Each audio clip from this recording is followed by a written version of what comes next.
Welcome to another AWS Unorganized. I'm your host once again, Gary Dane. As we continue this insane tournament, we already have Gandhi versus Joe Biden confirmed for the next round, but now we're going to see who faces Disco Bear between Murdoc Niccals of the Gorillaz as he faces off against Prince Hans, Zangief's main manager, getting his chance to shine in the ring again. Last time we saw Prince Hans, he fell short to Scott the Waz due to a countout. But now there will be no countouts as our little wheel of matches has determined that this is a casket match. Our second one in AWS history, first one of course being Drake versus Kendrick Lamar. So we're live in Charlotte, North Carolina. And, I think we have a new ring announcer. Go ahead. Hi guys, Bill Clinton here. And today we're from like that funny place where they go cheese and crackers or something like that. The Walsall country. He's very green. He's very mean. And he's almost as crooked as my wife, Crooked Hillary. I like calling my wife crooked. Hey, Bill, I don't even know how to take this information. It's okay. Anyway, yeah. Weighing in at like 100 and something pounds. I don't know. Everybody here is below 205. That's really the important part. And yeah, here it comes. Bill Clinton had a very interesting first announcement there. Maybe he'll do better with the second one, but yes, Murdoc Niccals, good friends with Chaos commentator Philip, a very slimy man, well known for. He managed to win a 3-on-3 tag team match, Gorillaz versus your favorite Martian back in the day. I'm really nostalgic today for some reason. Now here he is posing with the crowd here. He's got that epic cape, and he's wanted to show the world that he could thrive as a singles guy right here. That he doesn't need Tootie and Russell and Noodle to carry him. Which is why they are currently undrafted at the moment, but we could see them back anytime. You never know. Now here comes our second opponent here. Or second person, my bad. Alright, coming down the aisle from wherever the hell he's from. Sideburn land, I guess. Like I said earlier, weighing less than 205 pounds. He is the man whose sides are always on fire, who's always burning, and he likes to go apron mode. Here comes Prince Hans, a man who's more treacherous than a corn snake, I tell you what. Bill, that kind of sounded like something more like what George W. Bush would say. War on terror. Yeah, like that, except for some reason George W. sounded a little. I don't know what that even sounded like. I feel like the most normal guy in the room right now. You say that as Prince Hans's cape glitches out. Alright, I'm gonna go have relations. Alright, Bill Clinton leads, and the stomp. Another stomp. Prince Hans with those iconic stomps right here. That's right. Mostly, and speaking of Prince Hans here, he has his stable, the Hans Hand, with YouTube Poop champion Zangief, who will soon be fighting Jeff in a unifying match to try to combine the Chaos title and the YouTube Poop title into one since Free Run has ended. But they also still have a third man, because coming up soon to Unorganized, probably after this tournament, seeing the Casket get drowned here. Holy moly. Not drowned, but dragged.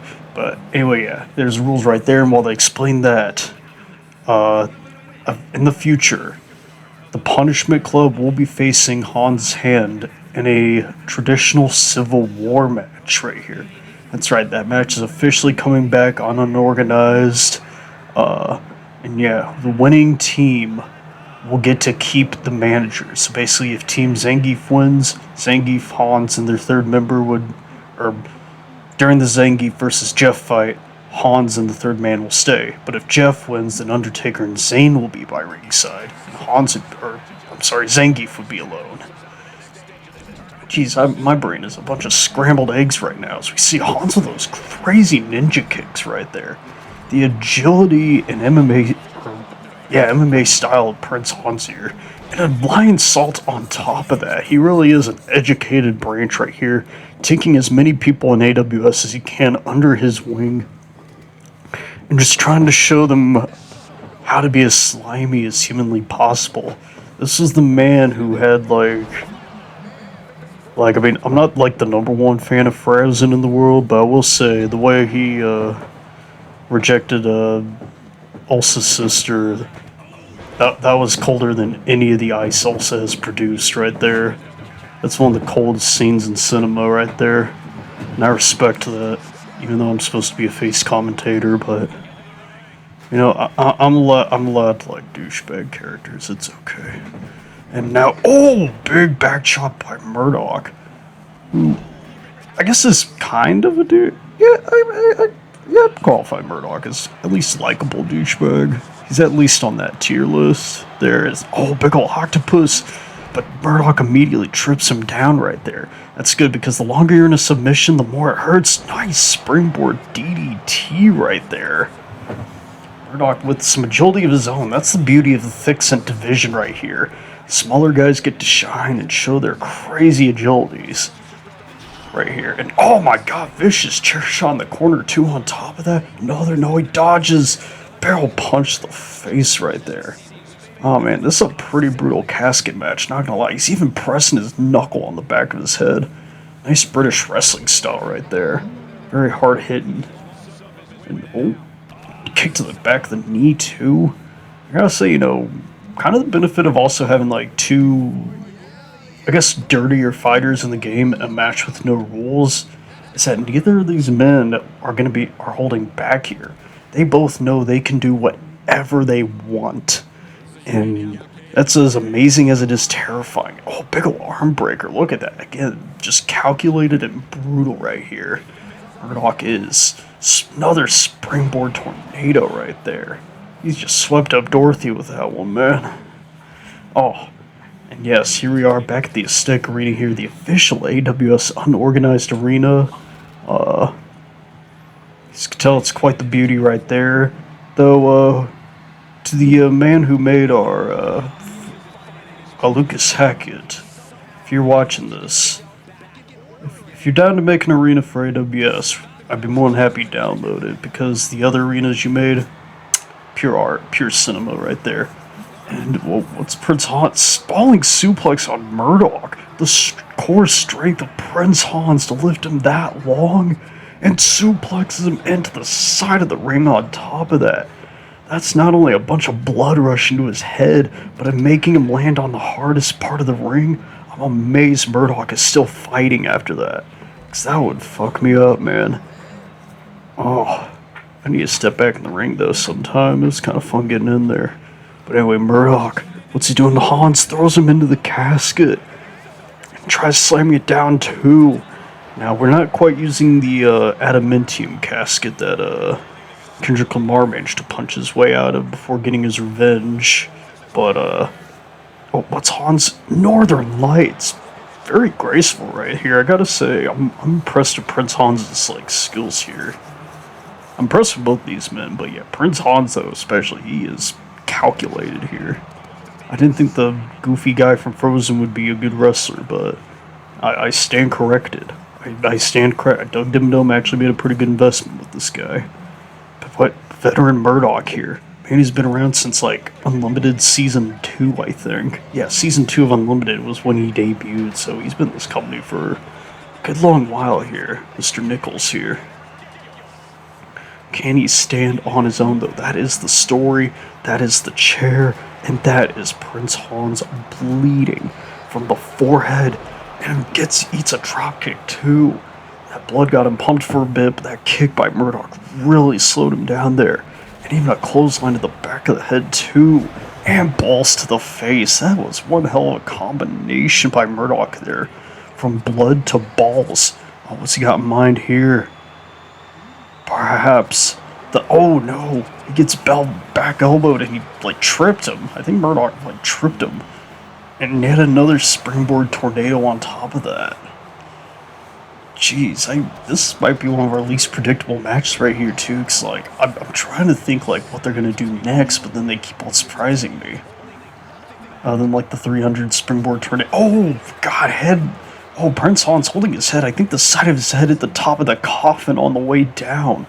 That might end up costing him right there. That might be a concussion. But oh, the bleeding man fights out. He may be bleeding both inside and out, but he is staying in this fight right here. You gotta give respect to, oh my, and he even like bumps off that chair shot like it was nothing. I think he used part of his shoulder on that. But Murdoc though, he's really working him down, really getting that extra blood out of his head, because he knows that the more blood Prince Hans loses, nice smoky flip, like the harder it'll be for him to focus, the more dizzy he'll become, the weaker he'll get. Oh, but he's not done with that. Oh, he almost went with the sideburn DDT right there. Oh. Ah, jeez. I know I keep making these like noises, but I'm just amazed by their. Wait, what is Prince Hans doing here? Seemed like he was about to close it, but he's kind of giving him time to rest, unless he's playing some really strange mind games. Obviously, that didn't work considering he immediately got out of it, but I guess I can respect the creativity, maybe. I don't know, that was a very dumb move on his end, not gonna lie. I don't know if it would have finished the match or not, but yeah, I definitely feel like he wouldn't have kicked out as quickly if you didn't do whatever it was you were doing. But hey, alright, we're back to getting good again. Big old Judas effect right there. But Murdoc no-sells it. He doesn't care. The Nicholas Plex. Oh, God, I suplexed him right onto his head there. Murdoc really working on the cranium of his opponent here. That's actually a really smart strategy, though, too, because, like, the more damage you do to the head, that really affects the mind, and the mind is key to, like, fighting well. You gotta be intelligent to win, sometimes, and, like, this is a time where Murdoc knows to, like, damage that. Very intelligent work by Murdoc here. He almost has the casket closed on him, but Prince Hans managed to barely get that over him. Jeez, he's got to rethink his strategy here. He is badly damaged right now. Murdoc is definitely leading it right here. Very impressive showing on his end here. But Prince... Oh, Bill! Insane low blow right there onto Murdoc. Oh, God. I don't blame him for being stunned there. Murdoc attempted that chair shot. But Prince Hans just punched him right in the sack. Oh, my God. It's like I said earlier. Neither of these men are afraid to fight dirty, and they're both in a match with no rules. They're willing to do whatever it takes to win. They might actually end up needing that casket. That's how far these two would go. The sadistics. Murdoc closes the casket. He's signaling that he is not done with Prince Hans yet. Oh, but that might have been the bad choice, though, because that was a crazy dive on Hans's end right there. Even playing up to the crowd, too. He is starting to feel a lot more confident. So confident that made our HUD disappear. Interesting choice there, but Seuss. Oh, stair jump. Oh, he attempted a stair jump into something, but Murdoc countered with a pretty quick punch there and a reverse RKO. I know it's a jumping neck breaker, but like, it's basically a reverse RKO. Let's be real here. Let's be non-fictional for a second. Oh God, Irish went to the stairs. Fighting alongside the liquid metal barricade. Getting a little bit of 90s in there. Courtesy of the T-1000. Now trying to break his head and back with this modified camel clutch. The Darren Young style. No. But Murdoc broke out. I don't know why Darren... I guess the first guy I can remember doing that move, so I guess that's why it comes to mind. Good old... punch by Prince Hans. And falls up with a weird-ass ankle whip move right there. The name of that move escapes me. Do you know? Comment down below. And if you're right, then I will respond with a thumbs up emoji. Or Philip will, one of us. Either way, another reverse STO by Murdoc, who really loves paying homage to Mr. Kennedy, it seems, because he really loves doing that move. Springboard DDTs and flatliners all day long. The Frankliner, as New Legacy Inc. would know at Mass. Oh. They're both just really trying to wear each other down here. What's Murdoc doing now? He's going apron mode. Oh, shit. Oh, shades of Rye right there with the apron mode. That's how you know he's at full power. He exits out of it, though, and hits him with the stick. Oh, my God. I can't believe the stick has entered the Thicc'snt tournament right here. Triple threat now. But it runs right into a power bomb. Oh God, he's deadlifting him into a second power bomb. It deadlifts him into a third power bomb. Oh my god, the power bombs by Prince Hans there. Such power, and he's signaling the end right here. It's another sideburn DDT onto the corner. Onto the corner. That was vicious, and he's got another one in mind. Hans is pissed. Another sideburn DDT. Oh god, that really shifted the match in his favor, but somehow Murdoc recovered from those two back-to-back DDTs. He's hurting, but he's still fighting. He's got to be running on adrenaline right now. He's got to be running on steam. Oh, and it's not enough. Hans is fighting. You gotta be thinking as Prince Hans, what's it gonna take to stop Murdoc? He hit his finisher twice on him, and he managed to get that last bit of adrenaline, but is that it? Oh, attempting to throw him, big boot into the coffin. That was actually a fun little maneuver right there. Nice work, 2K. Maybe you're not so gay. Badooch. I don't know why I used that. Is it okay for a bisexual person to jokingly call things gay? Comment down below. Let me know that too. Oh, what is Murdoc doing? He broke out. That was a delayed ass call on my end. My apologies. Oh, Hans charging up for some big ol' meat hook clothesline onto a chair. And now running. Big boy senton, but it gets knee in the back. The tiny boy senton. Oh, but that's not enough to stop him. But maybe this is Irish whip into a forearm rake. Vicious. Hans is bleeding like crazy. Look at his face right there. That is a crimson mask right there. And he's going to open that wound even wider. Oh, God, hits him right in the legs, actually. Oh, wait, no, he hit him in the head, too. I think he got both. Now he hits him in the leg. Jeez, look at all. Oh my god, there's so much red on his face, it almost matches his hair. So much red and orange. It's like what warm colors on Prince Hans's head despite his cold-colored clothing. Blue and white clothes, red and orange like head. This is a man of many temperatures right here. The sideburns are getting hotter, trying to melt Elsa's ice with those sideburns, and trying to melt Murdoc's dreams, but he manages to make him flip over the rope. Oh my god, there's so many attempts, but they're both fighting for their, lives right here. Prince Hans with the chair. Oh, Murdoc just smacked the chair out of his hand, and with a flatliner onto the chair, following that up. Chernobyl lets out a weirdly loud snort. I don't know if you guys heard that, but... Oh, nickelplex onto the chair right there. Oh, feel good ink right there. Oh, God. And smacks with it too. Oh, Prince Hans might be out of it. Taking that move onto a chair. Wait, no, he's still in. But he eats a jumping back elbow. Oh my God. These men have no quit in them. He's gonna have to... Is Prince Hans knocked out enough to get the casket closed on him? I almost called it the kid. I don't know why. They're pushing down. They're both pushing. Oh, I think Prince Hans finally bled out enough to faint because Murdoc just got him into that casket. Insane match by both these men. Such brutality. Such dirty tactics right there. Such resiliency. But at the end of the day, maybe Murdoc is God. Because that was probably the biggest one of his career so far.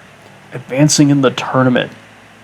And we're soon going to see both Disco Bear versus Murdoc and Gandhi versus Joe Biden.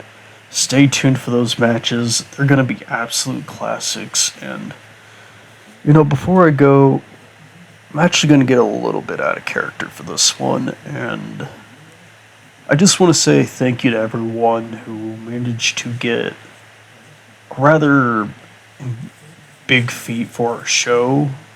One that took us over 9 years to accomplish, and that is that one of our videos has finally hit 4 digits. It's not like a random old video that blew up or like a video that gradually kind of climbed like the Blue Cane theme. No.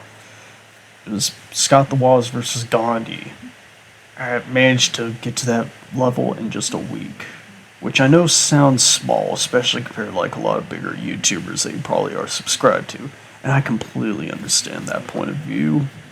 But sometimes in life, you gotta take the victories that you can and celebrate the milestones that you do get. And, the fact that this channel finally has that video that has broken those 3 digits for years, trying so many times between trying to start this show, some of the technical difficulties we had starting it before finally getting there. Having a long, solid run, dealing with the pandemic, dealing with people leaving and coming back and leaving, and kind of working with long distance too. It's kind of nice though that, this non-profit passion project is kind of starting to get somewhere. We're getting some subscribers, we're getting some views, which is great, and hopefully we're able to keep that momentum. So if you're one of those people who saw Scott the Woz versus Gandhi, or even discovering the channel through this video, or a long-time fan, I just want to say thank you. And the fact that a recent video was able to climb up that fast too for us, like, it definitely makes things seem more possible, not that I'm aiming to get this channel to like 1 million like subscribers and any of that, I'm keeping my expectations quite realistic with, like I said, just sort of a side passion project that sometimes I do myself, sometimes I do with friends. Sort of just depends on the day and what works out with the schedules and what their mood is. And so, yeah, like I said, the fact that we finally managed to, break that glass ceiling right there, it feels good, and it gives me good momentum to really continue this channel, especially since, there was a period where I didn't really know how much longer we'd be able to keep it up. 'Cause, the thing is, I don't really have, like, a specific thing in mind on, like, when this channel would eventually end. Like, it's probably not going to be forever, I'm going to be real, but I do aim to make it go as long as I can. And I think we can at the very least make it to 10 years. Not that I'm going to, like, say, like, oh, that's going to be the doomsday. But, just, like, that's the current goal, is make it to 10 years and basically try to get as much attention as we can without, like, completely selling out or, like, losing what kind of makes this channel, like, kind of special. Because, like, I'm okay with being small, but I do also like accomplishing goals too. And it's kind of nice because I feel like I'm kind of getting a little bit of best of both at this current moment, and being in a better place in life too. But that's a whole another story, a very long story at that. But at the end of the day, though, thank you for watching. Please help yourself to this channel if you're not too familiar with it, and hope to see you next match.